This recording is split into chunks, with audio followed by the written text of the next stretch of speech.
ಹುಬ್ಬಳ್ಳಿಯಲ್ಲಿ ಬೆಚ್ಚಿ ಬೀಳಿಸುವಂತಹ ಲವ್ ಜಿಹಾದ್ ಪ್ರಕರಣ ಏನು ವರದಿಯಾಗಿದೆ. ಈ ಪ್ರಕರಣಕ್ಕೆ ಸಂಬಂಧಪಟ್ಟಂತೆ ಕೇಶವಾಪುರ ಠಾಣೆಯಲ್ಲಿ ಆಲ್ರೆಡಿ ಪ್ರಕರಣ ದಾಖಲಾಗಿದೆ. ಅದರ ತನಿಖೆ ಮುಂದುವರಿತಾ ಇದೆ.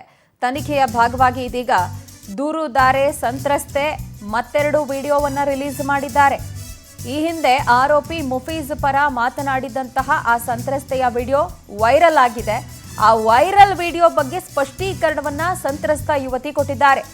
ಈ ಹಿಂದೆ ನನಗೆ ಬೆದರಿಕೆ ಹಾಕಿ ವಿಡಿಯೋವನ್ನ ಆತ ಮಾಡಿಸ್ಕೊಂಡಿದ್ದ.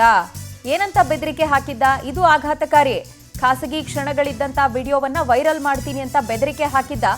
ಅದರ ಜೊತೆಗೆ ಅದನ್ನ ವೈರಲ್ ಮಾಡಬಾರ್ದು ಅಂದ್ರೆ ನಾನು ಹೇಳ್ದಂಗೆ ಹೇಳು ಅಂತ ಹೇಳಿ ನನ್ನ ಕಡೆಯಿಂದ ವಿಡಿಯೋ ಮಾಡಿಸ್ಕೊಂಡಿದ್ದ. ಈಗ ಆ ಹಳೆ ವಿಡಿಯೋ ವೈರಲ್ ಆಗ್ತಿರೋದ್ರ ಹಿಂದೆ ಕೈ ಮುಖಂಡನ ಕೈವಾಡ ಇದೆ ಅಂತ ಕೂಡ ಆಕೆ ಗಂಭೀರ ಆರೋಪ ಮಾಡ್ತಾ ಇದ್ದು, ನನಗೆ ಅನ್ಯಾಯ ಆದಾಗ ಒಮ್ಮೆಯೂ ನನ್ನ ನೋವನ್ನ ಕೇಳಿಲ್ಲ ಅಂತ ಹೇಳಿ ಕಾಂಗ್ರೆಸ್ ಮುಖಂಡನ ವಿರುದ್ಧ ಯುವತಿ ಅಸಮಾಧಾನವನ್ನ ತೋರಿಸ್ತಿದ್ದಾರೆ.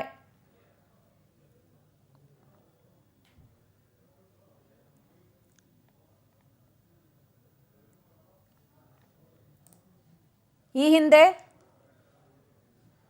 ಈ ಬಗ್ಗೆ ಹೆಚ್ಚಿನ ಡೀಟೇಲ್ಸ್ ಕೊಡೋದಕ್ಕೆ ನಮ್ಮ ಪ್ರತಿನಿಧಿ ರವಿಕುಮಾರ್ ನಮ್ಮೊಂದಿಗೆ ದೂರವಾಣಿ ಸಂಪರ್ಕಕ್ಕೆ ಸಿಗ್ತಿದ್ದಾರೆ.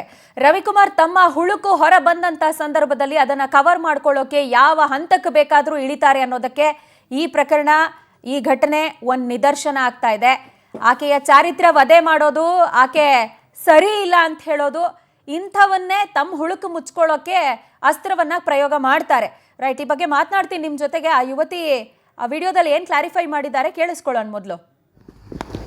ನಂದೇನೀಗ ವೀಡಿಯೋಸ್ ವೈರಲ್ ಆಗ್ತಿದ್ದಾವಲ್ಲ, ಏನೀಗ 4 ವೀಡಿಯೋಸ್ ವೈರಲ್ ಆಗ್ತಿದ್ದಾವಲ್ಲ, 6 ಮಂತ್ಸ್ ಬ್ಯಾಕ್ ಅವೆಲ್ಲ ವೀಡಿಯೋಸ್ ಅವನಾಗೆ ನನಗೆ ಬೆದರಿಕೆ ಹಾಕಿ ನನಗೆ ವೀಡಿಯೋ ಮಾಡಿಸಿದ್ದ.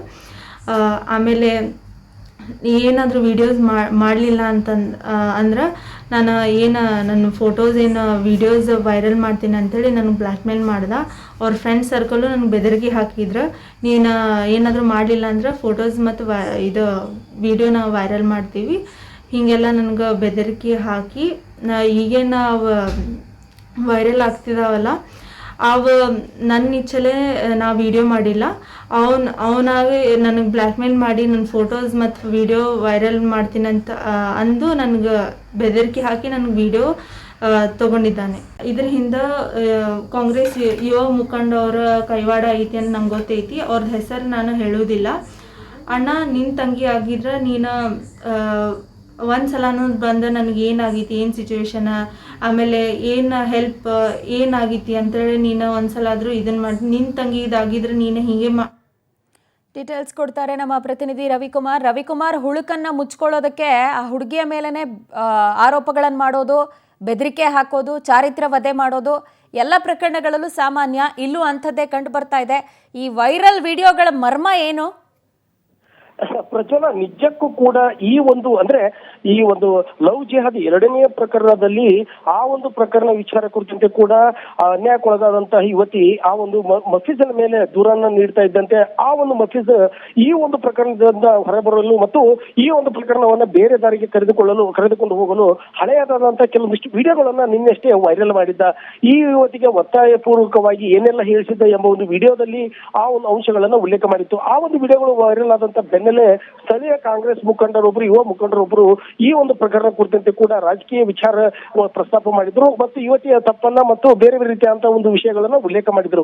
ಇವೆಲ್ಲವುಗಳ ನಡುವೆ ಸದ್ಯ ಸಂತ್ರಸ್ತೆ ಆಗಿರುವಂತಹ ಈ ಒಂದು ಯುವತಿ ಸಿಡಿದೆದ್ದು ಕಾಂಗ್ರೆಸ್ ಯುವ ಮುಖಂಡನ ವಿರುದ್ಧ ಅಸಮಾಧಾನ ವ್ಯಕ್ತಪಡಿಸಿದ್ದಾಳೆ. ಅದರ ಜೊತೆಗೆ ಯಾವುದೇ ಕಾರಣಕ್ಕೂ ನಾನು ಅನ್ಯಾಯಕ್ಕೆ ಒಳಗಾಗಿದ್ದು ಈ ಒಂದು ವಿಚಾರದಲ್ಲಿ ಸುಮ್ಮನೆ ನೀವು ಮೂಗು ತೋರಿಸಬೇಡಿ ಎಂಬ ಒಂದು ಸಂದೇಶವನ್ನು ನೀಡಿದ್ದಾಳೆ. ಸದ್ಯ ಈ ಒಂದು ವಿಚಾರದಲ್ಲಿ ಕೂಡ ಬಂಧನಕ್ಕೊಳಗಾಗಿರುವಂತಹ ಮಫೀಜ್ ಹುಬ್ಬಳ್ಳಿಯ ಉಪ ಕಾರಾಗೃಹದಲ್ಲಿದ್ದು ಇವತ್ತು ನ್ಯಾಯಾಧೀಶರ ಮುಂದೆ ಹಾಜರುಪಡಿಸಿ ಹೆಚ್ಚಿನ ವಿಚಾರಣೆಗಾಗಿ ವಶಕ್ಕೆ ತೆಗೆದುಕೊಳ್ಳುವಂತಹ ಸಾಧ್ಯತೆಗಳು ಇವೆ. ಪ್ರಜ್ವಲ. ರವಿಕುಮಾರ್, ಥ್ಯಾಂಕ್ ಯು ತಮ್ಮೆಲ್ಲ ಡೀಟೇಲ್ಸ್ಗೆ.